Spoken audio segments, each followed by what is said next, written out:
My name is Ryan Lippens, and I did my presentation on low productivity in the workplace. And a little bit about myself. I'm from the UP, from Bark River, Michigan. It's about 11 miles west of Escanaba.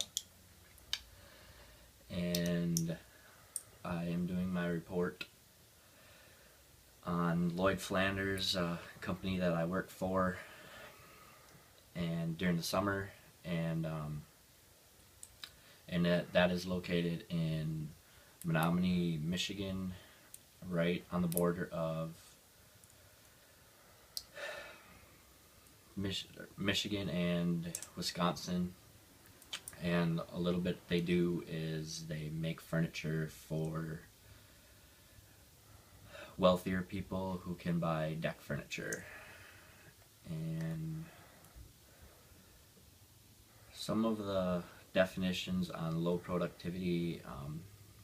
Productivity is in business a measure of work efficiency such as 100 units per hour. Low productivity, not pushing out as many units per hour, or even just low moral or not liking the job.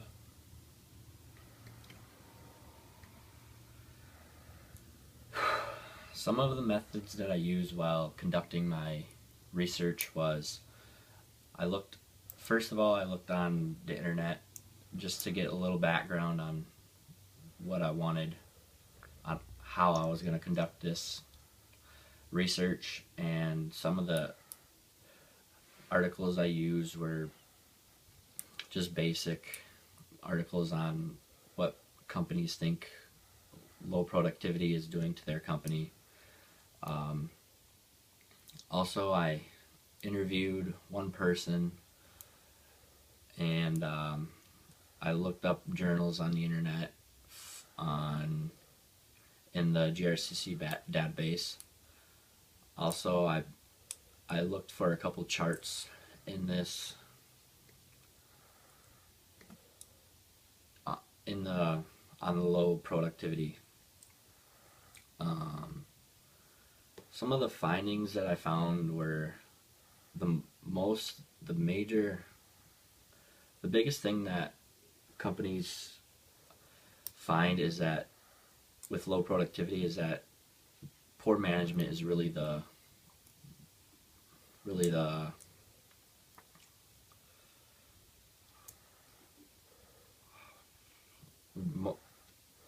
poor management is really the reason why there's low productivity in the companies today.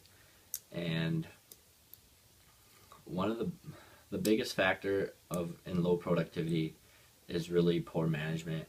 And as seen on slide 5, I put a chart on there about how it leads to back to the managers, and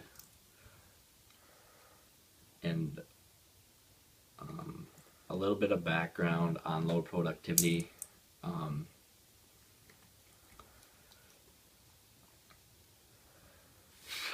Really, it all comes back to poor management again, and outdated systems really are the reason for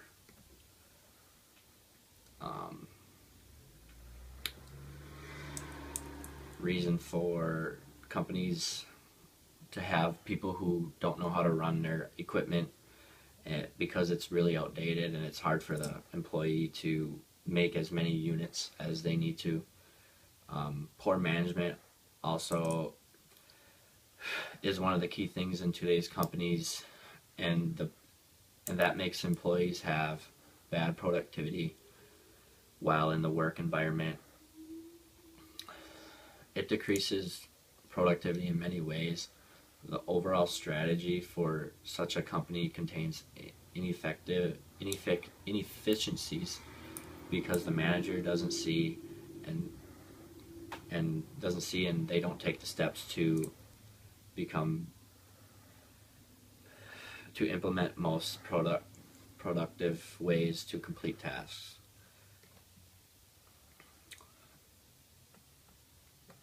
And also, some of the challenges with low productivity is really moral and the comfort level and tools, and again, poor management. Um,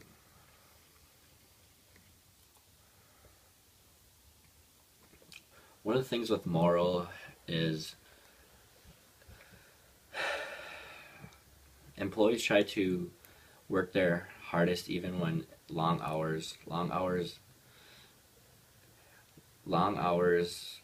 inefficient training and management issues, low pay, and lack of recognition and poor working conditions can lead to moral problems. With the comfort level of an individual at work is hard if the person does not like his or her job. Also, some things that make your employees uncomfortable are desks, workstations, lighting, temperature, noise levels, and chairs that they will sit in can affect productivity. Tools, tools, if not working properly, can cause the employee to burn out or even want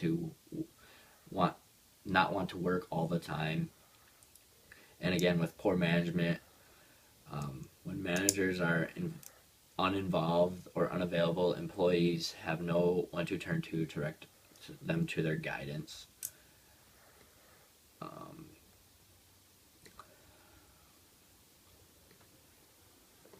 some of the benefits of having low productivity, yes, there actually is benefits in low productivity. Um, you can find out who the problems actually are. Like if it's not always the employee, it sometimes is the manager. Like I've found multiple times in this throughout the research. Um, that is because some managers will embarrass employees in public, and then don't follow up on employee ideas, and also demand unrealistic rules of order. So those are some type of benefits to finding low productivity and finding the source of what is making low productivity, why low productivity in your company is hitting you so hard. And also employee satisfaction. You really with low productivity in your company, with employees not working as hard as they are, sometimes they are not getting the care that they need, the wages, and sometimes they are overworked.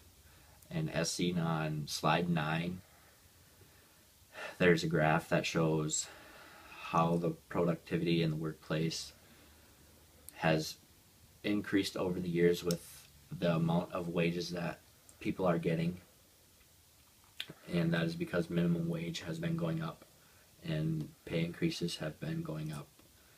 And over the past 40 years, it has gone up about 50% because of the wages. And I also conducted an interview with a manager from Pathways in Escanaba, and her name is Jeannie Lippens, and she is a compliance manager at Pathways. She also says that the biggest thing that they're working through right now is budget cuts because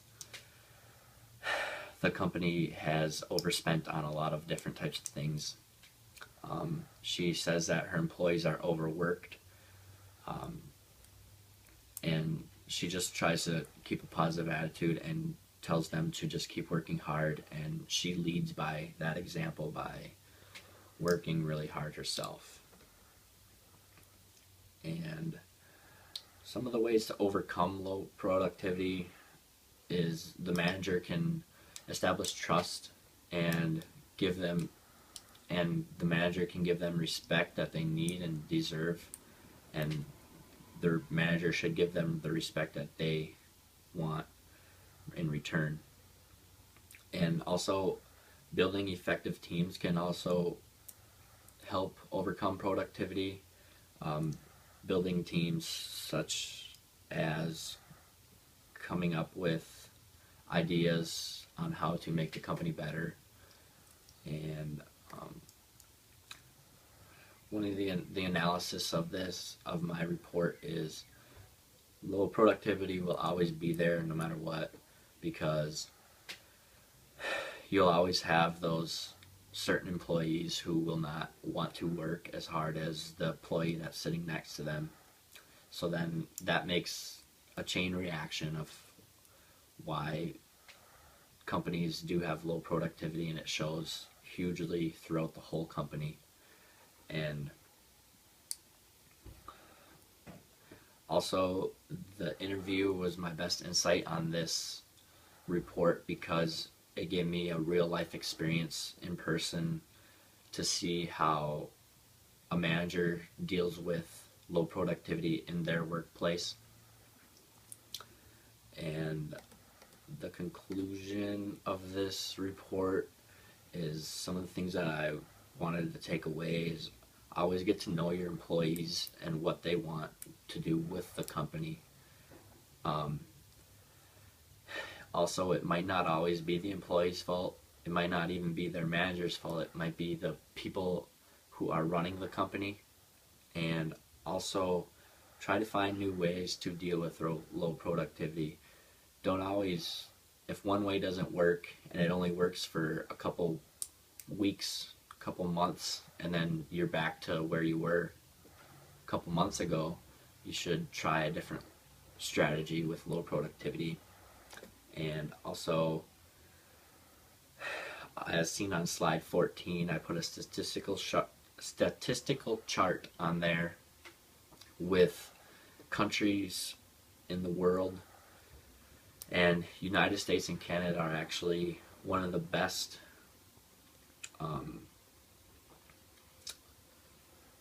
countries that are engaged in low productivity. They have more employees who are engaged in the work and care about the work, and it's only 29%, but 54% of the employees are not engaged in the workplace. But that is the best statistical thing that I've found for the whole world.